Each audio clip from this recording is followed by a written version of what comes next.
When sculptors work in stone, usually they do it by chipping bits away. Well, we found a sculptor who's leaving pieces of himself behind, thanks to a fascinating arts program here in Canada. CBC's Diana Sumanak crafted this story. Like many artists around the world, sculptor Givemore Mashaya has a hard time making ends meet. But unlike many people in his native Zimbabwe, Mashaya will now have a chance to buy a home for his family with the money he earned with his own hands.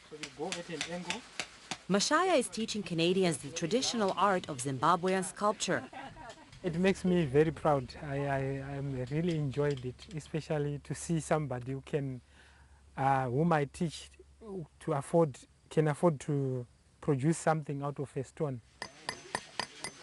Mashaya has been living and working in Peterborough, Ontario for the past few weeks, his first trip outside of Africa. Nice weather? Yeah, it was nice weather. Yeah. I thought maybe I'm going to see a lot of ice, but anyway. But it was okay. It was very hot, yeah.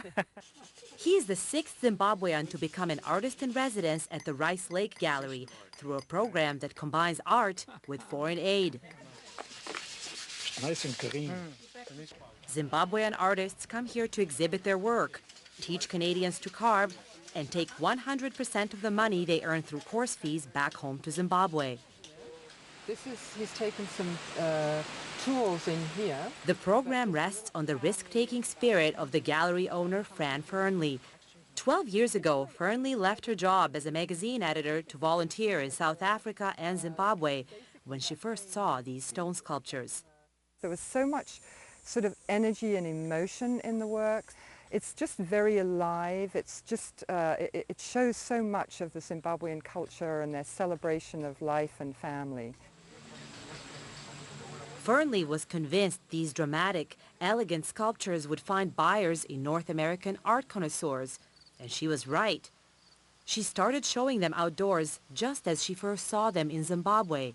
These are now selling for up to $35,000, and one was recently purchased by Montreal cosmetic maven Lise Wattier. The thing that was so gratifying was the fact that Canadians who I think have an understanding of sculpture because of our own Inuit art movement could come here and look at this work and be so moved by it. So it really began with appreciation and then kind of moved into sales. Still, Fernley's barely breaking even. She personally bears the costs of moving the artists to Canada. She houses and feeds them for the full 6 weeks of their stay. Many of Givemore Mashaya's student sculptors here are amateur artists themselves. Oh, this part is fun. Now you're starting to sort of refine it, right? But none quite as amateur as I am. It's hard work, but Givemore Mashaya wouldn't have it any other way. With me, art really comes from deep inside my heart.